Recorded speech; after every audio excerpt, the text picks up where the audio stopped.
पुराने वक्तों की बात है। एक गांव में एक गरीब औरत अपने 3 बेटों के साथ रहती थी। उसका नाम कमला था। वह सारा दिन दूसरों के घरों में काम करती और सिर्फ 2 वक्त की रोटी ही कमा पाती। अब वह काफी कमजोर हो गई थी, इसीलिए ज्यादा काम नहीं कर सकती थी।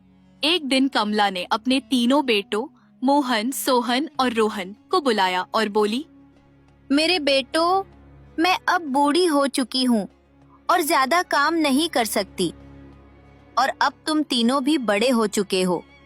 मैं चाहती हूँ कि तुम तीनों कोई काम करो और अपने पैरों पर खड़े हो जाओ। लेकिन माँ, हमें तो कोई काम नहीं आता। मैं जानती हूँ, इसलिए तुम लोगों को बाहर जाना होगा, बाहर की दुनिया देखनी होगी और कोई हुनर सीखना होगा। कोई ऐसा पेशा इख्तियार करना होगा जिसमें ज्यादा मुनाफा हो, ताकि तुम एक अच्छी जिंदगी गुजार सको। ठीक है माँ, अगर आपकी यही ख्वाहिश है तो हम तीनों आपकी बात जरूर मानेंगे और कोई हुनर जरूर सीखेंगे। अगले रोज सुबह सवेरे तीनों भाइयों ने माँ की बात मानते हुए यात्रा का सामान बांधा और अपनी माँ से अलविदा कहकर अपनी किस्मत आजमाने के लिए रवाना हो गए। चलते चलते तीनों भाई एक जगह पहुंचकर रुके, जहाँ सामने 3 रास्ते थे जो अलग अलग दिशाओं में खुल रहे थे। सुनो भाइयों, हमारा साथ यहीं तक था। अब इससे आगे हमें अकेले ही सफर करना होगा। आज से पूरे 1 साल बाद हम यहाँ फिर से मिलेंगे। इस तरह तीनों भाई एक दूसरे को अलविदा कहते हुए सामने नजर आने वाले रास्तों में से एक रास्ते पर चल पड़े। मोहन एक जंगल में पहुंचा। चलते चलते सुबह से शाम हो चुकी थी और मोहन काफी थक भी गया था। वह कुछ देर आराम की गरज से एक पेड़ के साथ टेक लगाकर बैठ गया और आंखें बंद कर लीं।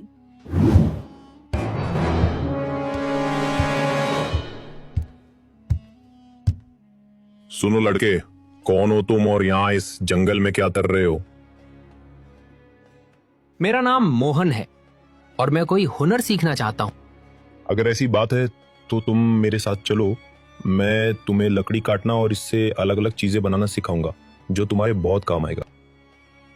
उस लकड़हारे ने मोहन को एक प्रस्ताव दिया, जिसे मोहन ने तुरंत स्वीकार कर लिया और लकड़हारे के साथ चला गया और उसके साथ रहने लगा। लकड़हारे ने मोहन को एक नई कला सिखा दी। अब वह तरह तरह की चीजें बनाना सीख चुका था। दूसरी तरफ सोहन सफर तय करता हुआ एक खुली जगह पहुंच गया, जहां चारों तरफ हरे भरे खेत थे। वहीं एक खेत के बीचों बीच एक छोटी सी झोपड़ी थी। झोपड़ी के सामने ही एक व्यक्ति कुर्सी डाले बैठा था और उसके हाथ में एक बर्तन था जिसमें परिंदों का खाना था, जिसे वह अपने सामने जमीन पर फेंक रहा था। बहुत से परिंदे उसके आसपास दाना चुग रहे थे और एक परिंदा उस इंसान के हाथ पर बैठा था। वह व्यक्ति कुछ कहता, फिर उस परिंदे का मुंह अपने कान के करीब ले जाता। ऐसे लगता जैसे वह परिंदे से बातें कर रहा हो। सोहन दिलचस्पी से उसे देख रहा था। फिर वह उस व्यक्ति के पास गया और पूछा, तुम ये क्या कर रहे हो? मैं इनसे बातें कर रहा हूँ, मुझे इनकी जबान आती है। अच्छा, क्या कह रहा है ये परिंदा? ये परिंदा मुझे कह रहा है कि कुछ देर में यहाँ बारिश होने वाली है। ये तो बहुत दिलचस्प है। क्या तुम मुझे परिंदों की बोली सिखाओगे? अगर तुम सीखना चाहते हो तो जरूर सिखाऊंगा। उस व्यक्ति की बात सुनकर सोहन खुश हुआ।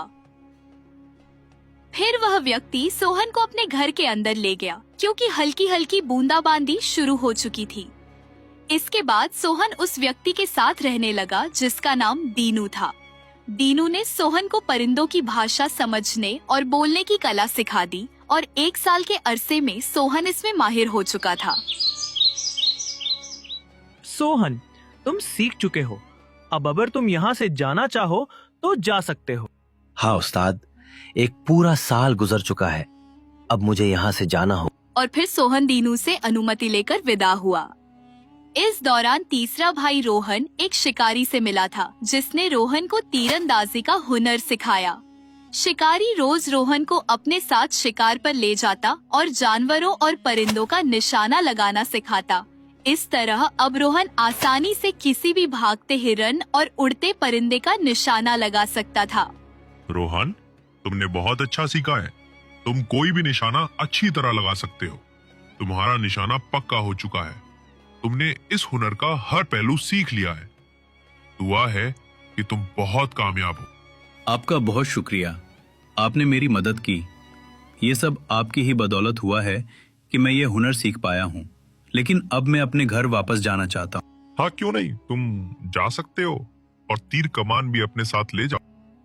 शिकारी ने रोहन को अनुमति दी और अपनी तीर कमान रोहन को उपहार में दे दी। रोहन ने शिकारी का धन्यवाद किया। इस पूरी कहानी को देखने के लिए हमारे YouTube चैनल जीरो टून्स पर जरूर पधारें और चैनल को सब्सक्राइब करना न भूलें ताकि हर नई वीडियो सबसे पहले आपके पास पहुंचे।